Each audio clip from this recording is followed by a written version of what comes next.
Let's share my screen, and I'm going to put everyone else on mute.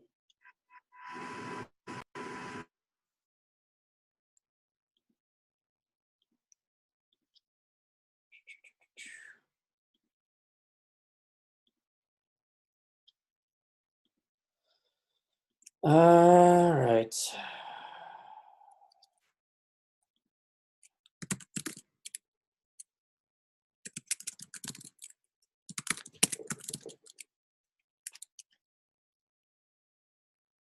So I think what would be good to do is actually take,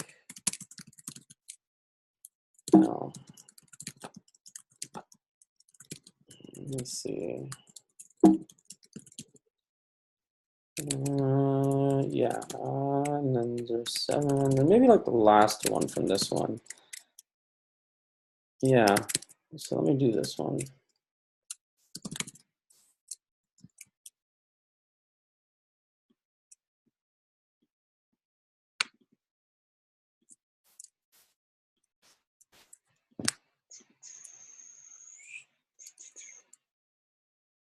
Oh no, this is actually not the one I wanted. Let me get out of that.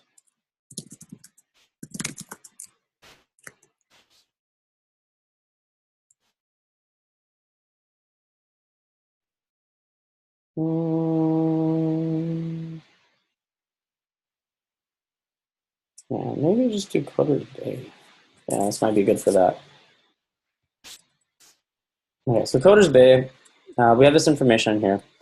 And information gets pushed in using the logic. So Coders Bay is utilizing the following code. So every time we make a bid, that information is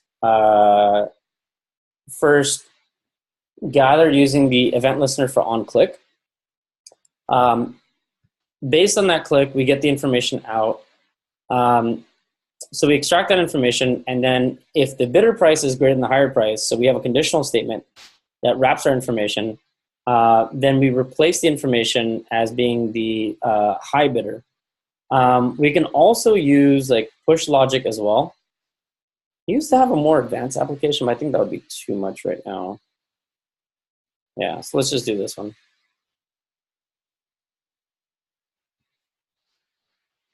So let's go back to chat. What's this? So let's just do a quick review of Firebase. So with Firebase, what you need is this information that you copy paste from Firebase, credentials. So I'm just going to go to mine. And I'm going to choose Harry Flutter. And I'm actually going to update my credentials to use this information.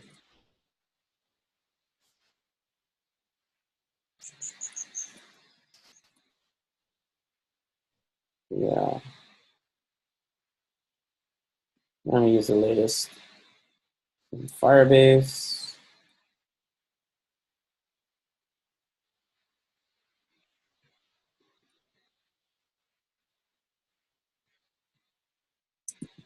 All right, cool. So now I have Firebase running in my application over here. So I refresh this. There is no highest bidder because we're using a different database. But if I put in Omar and I put in like price $2, that does get updated into my database, and I can see that over here. After it eventually opens at some point. Cool. And then what I'm going to do is I'm going to show you guys like some more features that we mentioned in class, like the push stuff. So let's see. Let me change some functionality. So what would I do for the push? I guess the push would actually not be based off this one. The push would be based off the other activity that you guys did in class. Which one was that? That was the timesheet.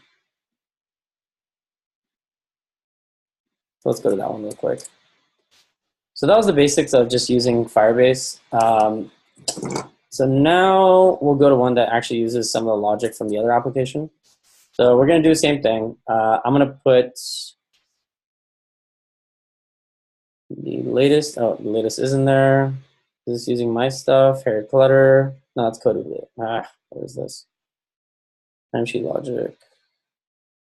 Index. There we go. All right, and then what I'm going to do is go back over here, and I'm just going to get this information. And then I should be done. Okay. Cool. So this one actually uses push. So before, the previous one was a basic application. Now it's a little bit more complex. If we open up this application, if I go to index and I open this up,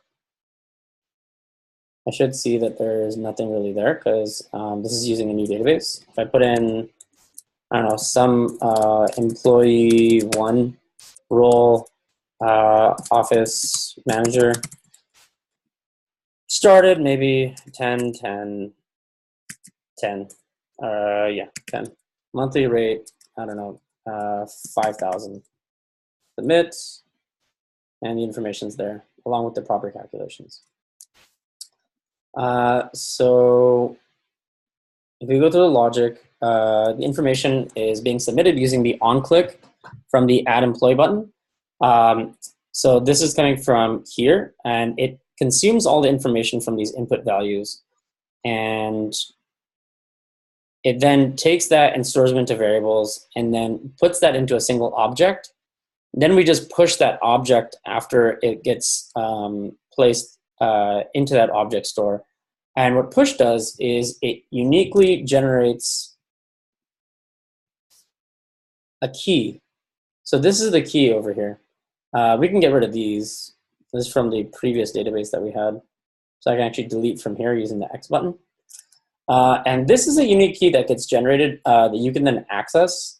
So I think one of the questions now goes to something about keys. So you can, if you have a question, you can unmute yourself and you can ask about the keys.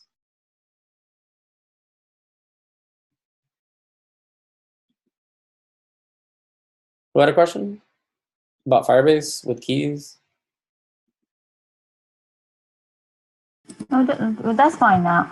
But the question, another question, Omar, is that in like regular SQL, we have some syntax that we can use if, for example, select the row that the employee name, for example, is equal to Sarah. Yes. So well, it wouldn't be now Sarah. It would be like your key in that row is equal to Sarah. So it'd be the same concept. So okay, so it's a good question. It's like, okay, if you wanted to access it information from a row or get a particular row, you generally use a unique ID, right? Generally, when you're you can use a select statement in SQL to get everything based on multiple parameters, and you can do the same thing with NoSQL type databases as well. For example, if I wanted to get information out from a SQL type database, I would do select all from this table where, you know, and usually you do ID is equal to, and then you pass in, you can do where in or where you pass in a clause, right? You can have multiple where statements concatenated together. So you say like where and, right? So you get as granular as possible, only getting a few rows. yes. And the question is how to do that with Firebase. Is that correct? Yes. Yes. So you can do that in multiple ways. So if you wanted to access information from Firebase, so instead of me just saying it, why don't I show you guys? Firebase get retrieving data.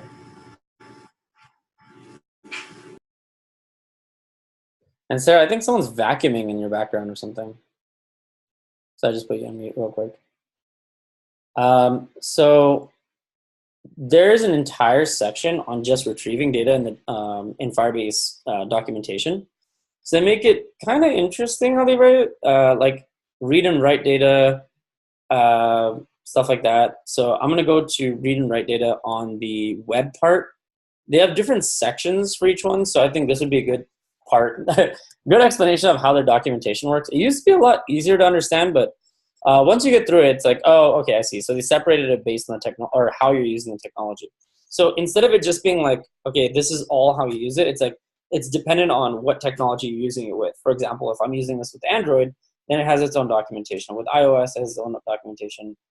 REST, C++, Unity, etc. So we're using it for web, right? So we have the web over here. So what we're going to do is we're going to go to the read and write data, because what we're trying to do is we're trying to do what at this point? Oh, and I think Dima posted a gist. Firebase cheat sheet. Oh, very nice. Let's see if it's up to date. Yeah, 27 days ago. That is cool. Thanks, Dima. Hey, look at that. It's awesome. All right. So going through the documentation, you can read and write. So writing is anything that has to do with updating the database or putting things into a database, whereas reading is getting information back, right? So if we were to relate this to CRUD, which operations would be in which categories? Create, read, update, destroy. In reading or writing, which of the CRUD operations would be in reading and which of the CRUD operations would be in writing? You guys can just write it down in the chat.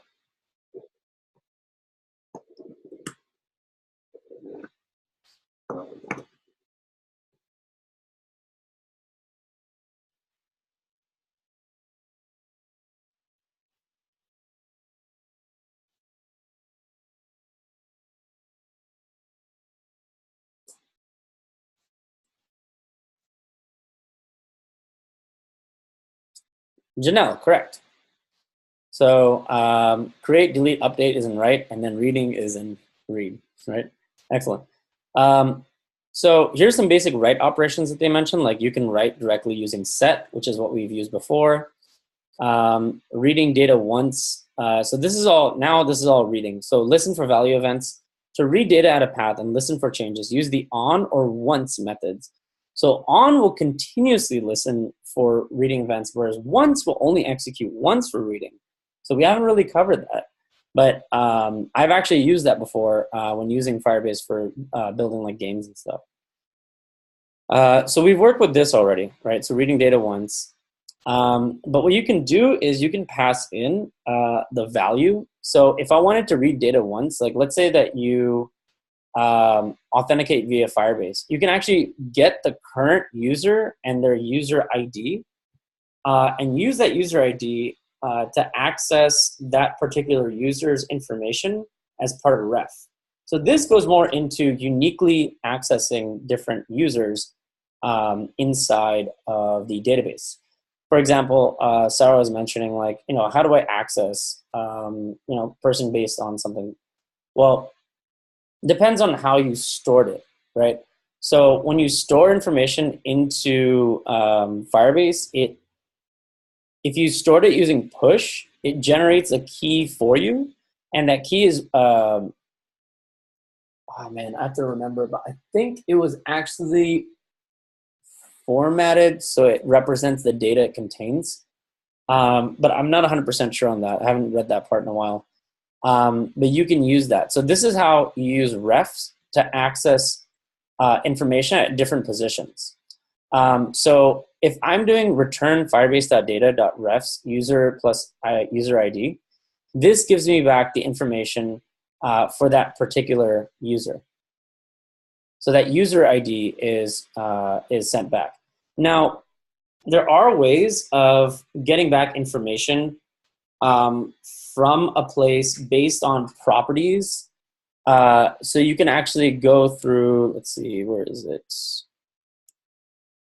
Not write data. Let's see, child move, sorting, filtering, added, listen for value. since everything is an object, you can actually return information based on the values inside of a property. So if I were to access anything in inside of a event listener, you can actually say, where is it?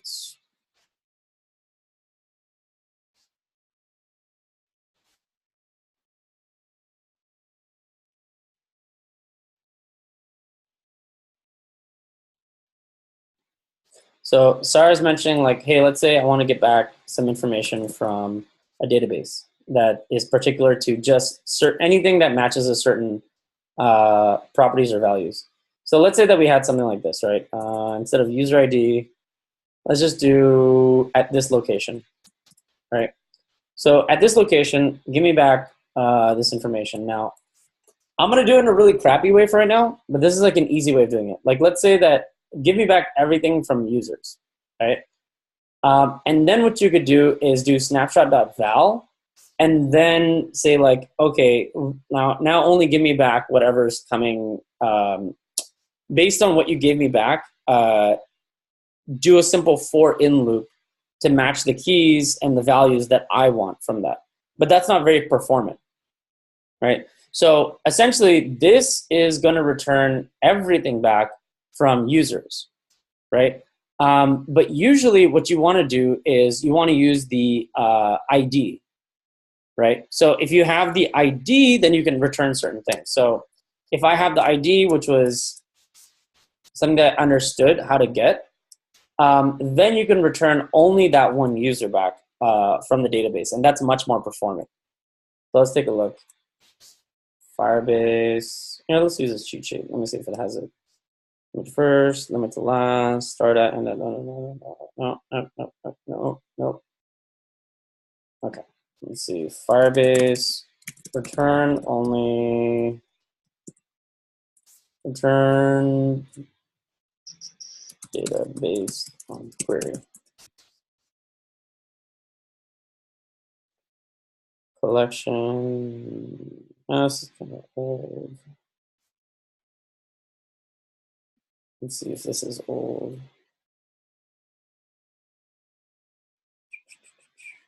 There we go. So you can do this on firebase.query. So firebase.database.query allows you to pass in key value pairs.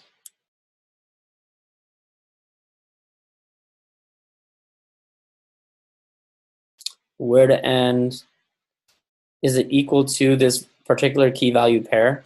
So if you have the key value pair that you're looking for, just like in any other database, for instance, like a MySQL database, if you were to do the equal to, this one would be like select all from table where ID is equal to this. That is the same thing in Firebase as this. So this would be where you want to look in the query section over here. Yeah, so it shows you actually right over here. So find all dinosaurs whose height is equal or exactly 25 meters.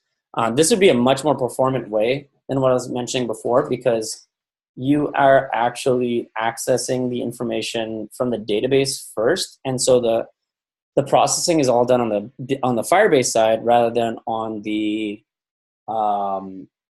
client side or even on your server side, which you don't want. So what this does is like, you say firebase.database.ref dinosaurs. That means there is a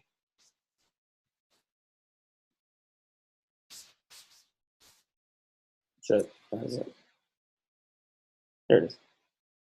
That means there is a endpoint called dinosaurs, and in that, it's a bunch of dinosaurs inside, right? So what you can do is, where is it?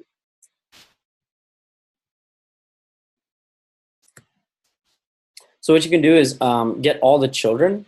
You can order them, like you don't have to do this, but you can say like order by child, and anything that has a height that's equal to 25, return that. So I think Sarah was mentioning what about returning anything that has a name that's equal to like Sarah or Rose or something like that, right? So this would be how you do that. Does that make sense? Here, let me unmute. Sarah, does that answer your question? Yes, thank you. Yes, absolutely. Okay. And also, Omar, I think the thing that's so important, I'm not sure, I'm asking. The thing that is important Firebase is how we actually store the data, how we define the parents and children in each case. Am I right? Is that the Yeah, it's going to be important how you structure the database.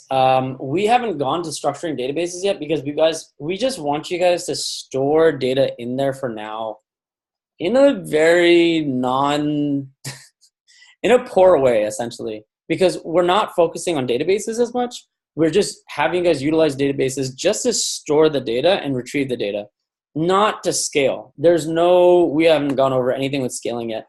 When we get into MySQL with using SQLize as our ODM or object data management, mapper,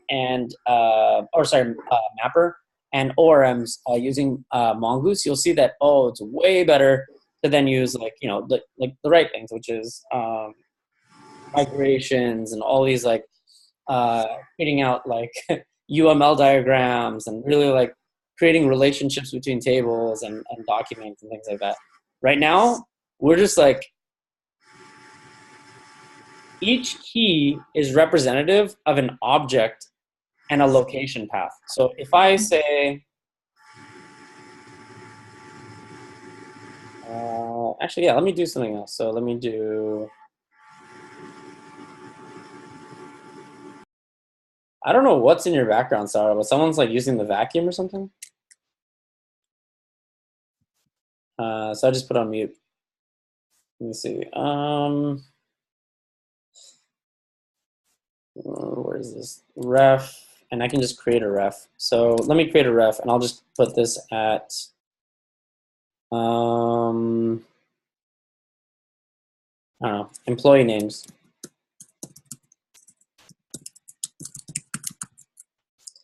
So now it's all going to be pushed to employee names, and I also want to update this ref over here, and I'll show you guys what this is doing.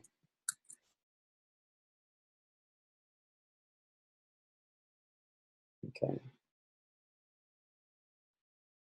If the ref is empty, it will correct. It will just return everything at that location.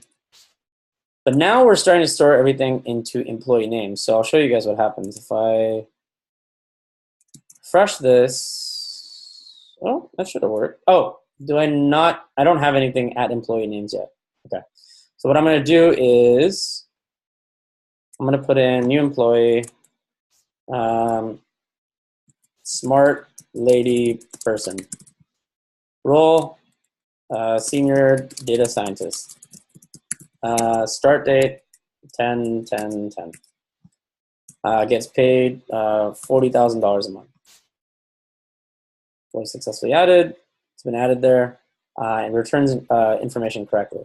Now, the database, however, shows up a little bit differently. Now we have an endpoint. So I'm pushing employees in at an endpoint that's not root. You guys see the difference here? This Harry Clutter was my root, and I was just pushing everything in there. But now what I'm doing is I'm creating some refs. So refs basically are different endpoints that I can set information to start structuring my database a little bit differently. So now instead of everything being at one endpoint, now I have another endpoint. So this endpoint over here is at harryclutter.firebase.io.com/employee names. And that's why I can call it, so on child added, every time an update comes to employee names, I get that information from there. And I'm pushing directly to employee names. And what happens is I can also have, as many sub locations as I want. Everything is still a giant object, but I can put things in different locations in that giant object in order for me to structure it out. And I don't have to return the entire object each time. Instead, what I do is I just return which part that I want, right? So it could be that there's an object here, here, here, here, and they're all like adjacent to each other, but I only need the information from here. So I say, okay, I have an event listener that from Firebase that only listens on there. So I have database.ref on employee names because I only need it from there. Is that the concept you mentioned that a group should use to differentiate between two groups of information writing to the data? Yes, correct. Janelle, that is exactly what I want you to do. You are correct. Yeah, so Firebase makes it super easy to do that, right? Like, I just say, hey, go in here, and it just stores it. And that's, this is all I did. I just changed these two things, right? This is to set, this is to get. And now we have two different locations. Okay, and then I think George was asking about OAuth. Let me see if I can do that in this one. I'll try. So before we go to that, does anyone have any questions about Firebase or any of those stuff that we've covered like over the last few weeks or last couple weeks, I guess, that you guys are running into as issues for your project or something like that?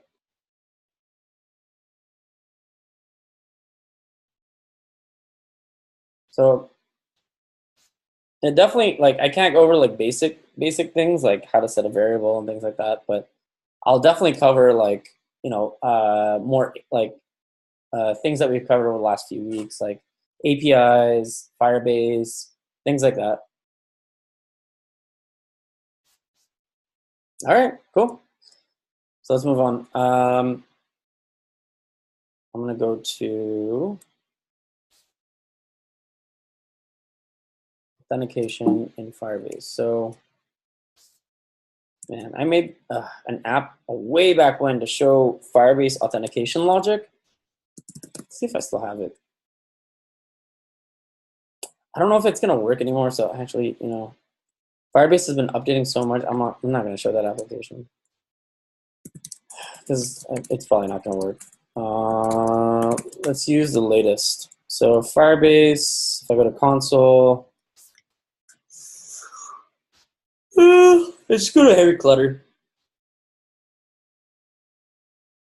Can I give recording permission? Yeah, I'm recording right now too, though. Right now it's being recorded, and then I'll update it to the YouTubes. Let's see.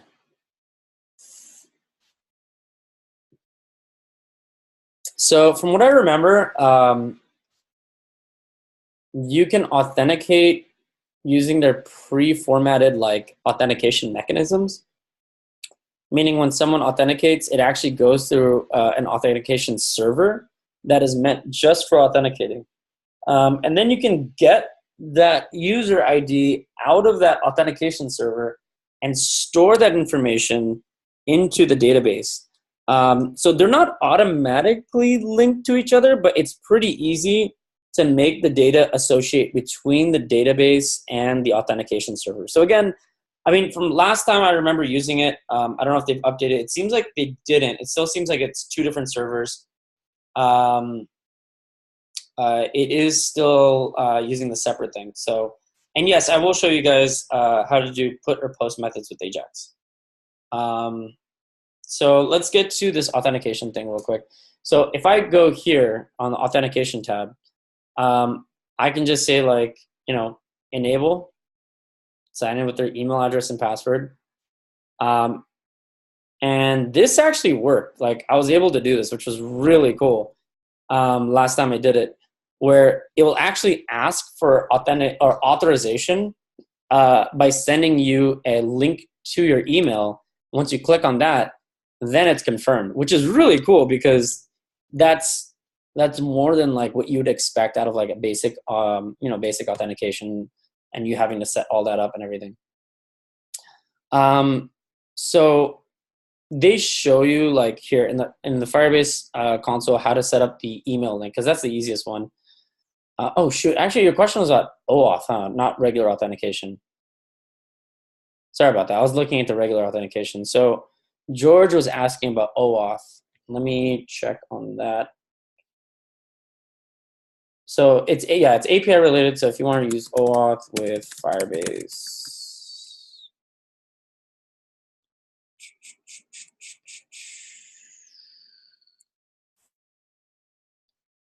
blah blah blah blah blah. Bang, easy use SDK and easy made blah blah blah blah blah.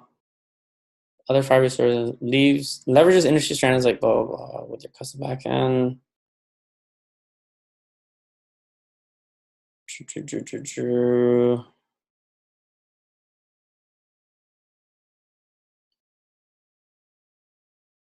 So if they authenticate with a Google OAuth provider, you can use that token to then authenticate into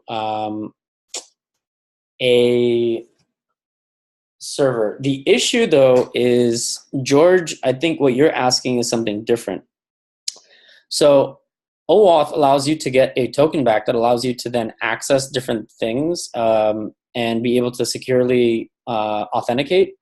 And Firebase does provide that. But I think what you're thinking is I need to use an API that has OAuth, right?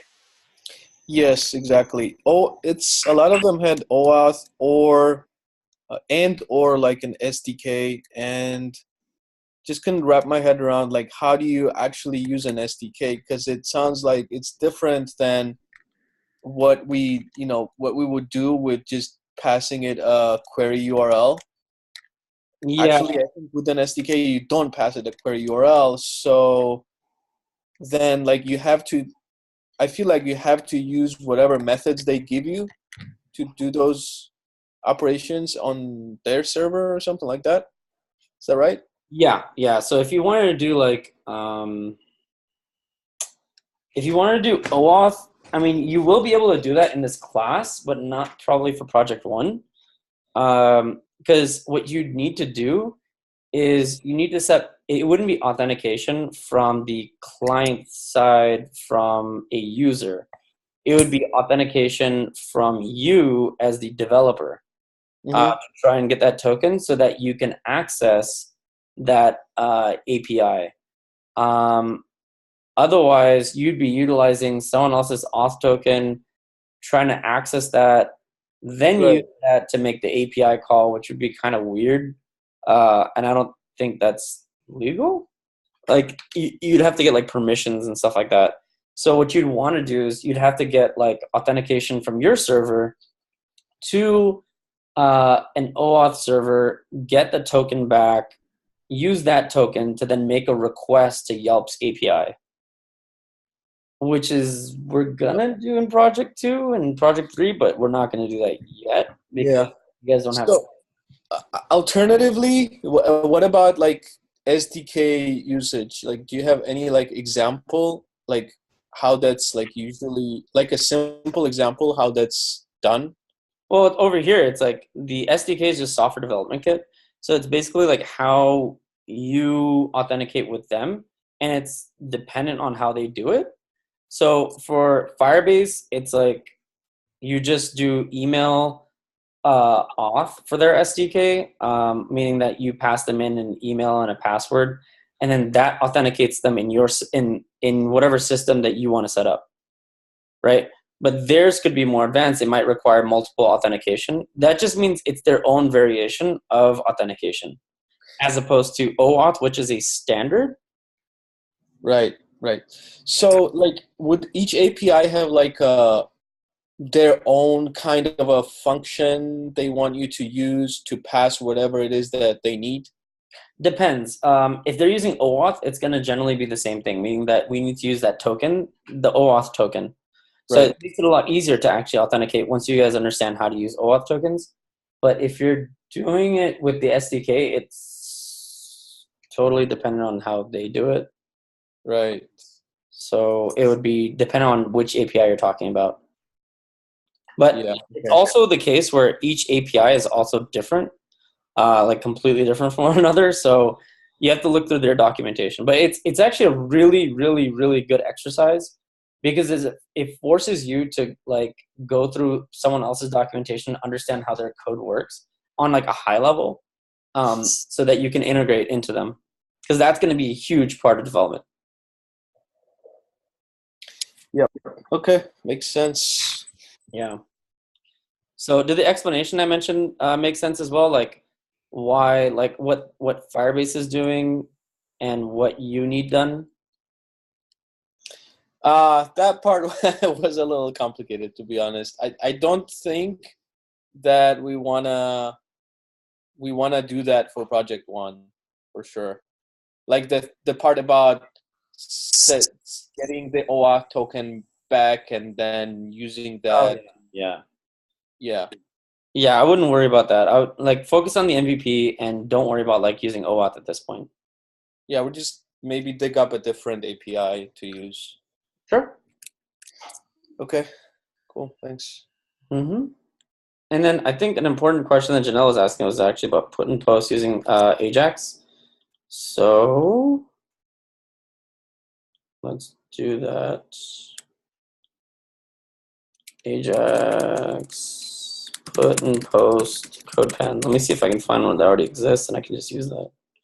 There you go. How convenient is that? jQuery Ajax example. All right. So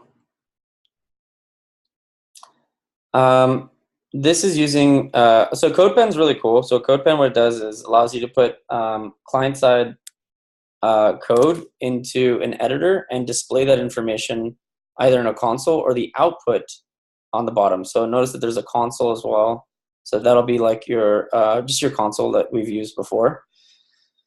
And this is the output of the web page. So I can put any CSS in here and it would display along with HTML and then the JavaScript all in one place. And it allows you to use jQuery if you include it and all that stuff. So they included jQuery.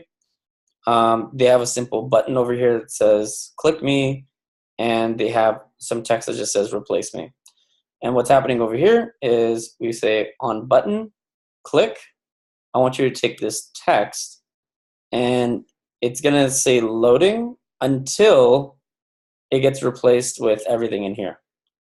So this is actually a GET request, not a PUT request. So let me replace this real quick so I can make a post. What do I want to make a post to? Let's see. What's a good site that allows me to make posts to? Usually it's your own server. Let me think. Yeah, we're not actually. So the question was about, where is it?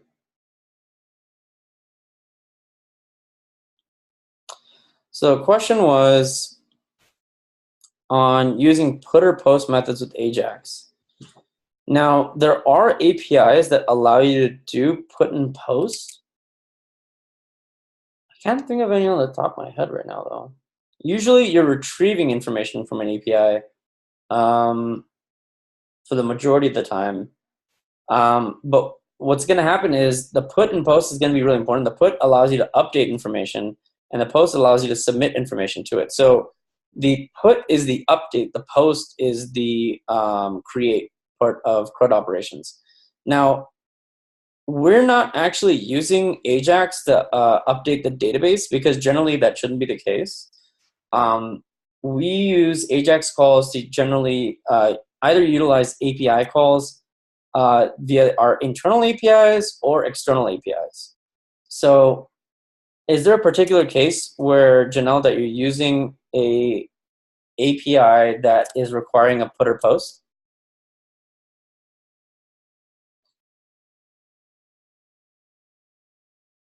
Oh, essentially, yeah. So if you're just curious, then essentially you just change this type to post. You would actually send in, remember it was data. After that's done, then what happens is you just get the information back the same way. So we are going to cover that later, but I wouldn't worry about that right now, actually. Yeah, I'll just focus on the stuff that we have covered.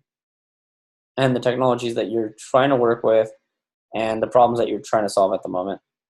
Yeah, and the response body does come back, which is interesting because even though you're posting to it, it still comes back with the response.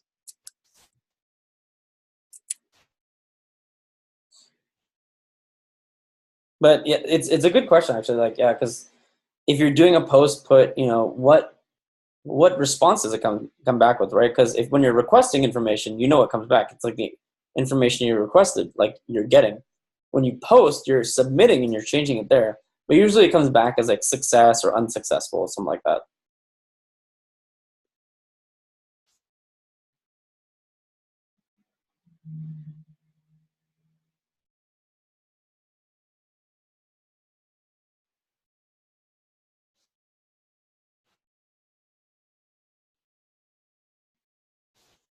Oh, and thank you, Regina, for setting up the drunken evening the other day, or the drunken afternoon. I appreciate that.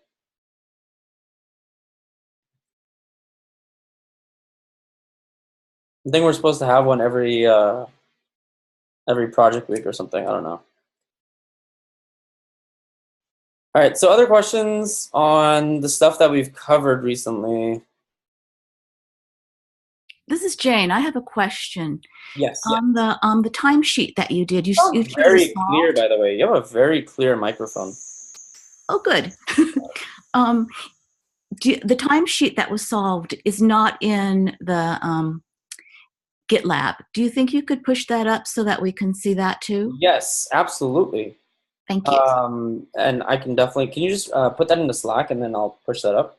Yes, I'll do that. I think the TAs just keep forgetting for some reason. I don't know why. And yes, Postman. Dimo's asking about testing API calls. We're actually going to use that when we make post calls. Postman is going to be something we're going to be covering in class, and it is really cool.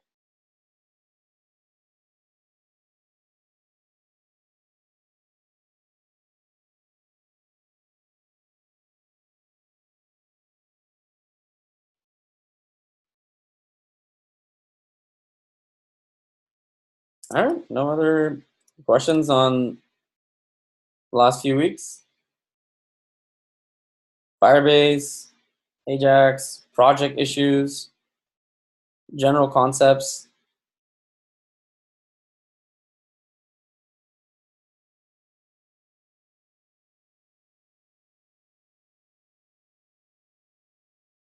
Did the Firebase part help, or is it still a bit confusing?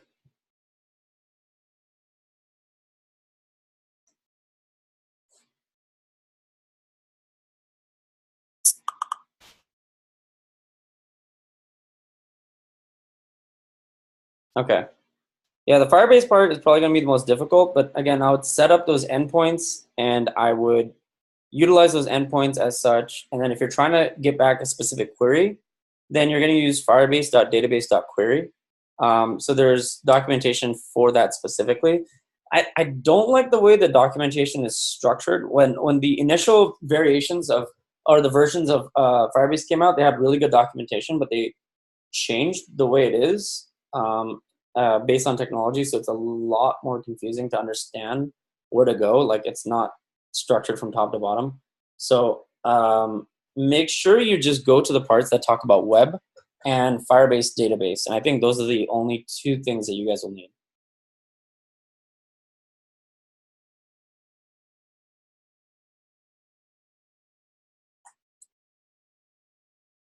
All right, well, I guess if we're done, then I'll just catch you guys over the week. Yeah, sure thing. All right, I have two more that I'm going to cover, so I still owe you guys two more sessions at least. Hopefully I won't be late anymore. So let me know if you guys want to cover topics ahead of time, and I can actually prep stuff. I kind of just did this review session just like, oh, anyone have questions about the last few weeks? We can cover concepts and stuff, but if you guys have sessions that you guys want to cover, then we can do that. And Janelle, I think that's a good idea. Maybe we should hold the sessions after Project Week because you guys aren't learning anything new. So I can definitely do that. Would you guys agree to that? You guys can just post in chat. So I can do like the review sessions for, I don't know, some other weeks.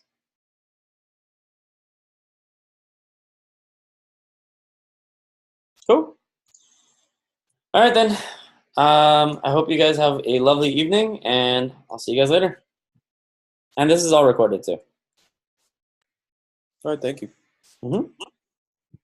Bye everyone.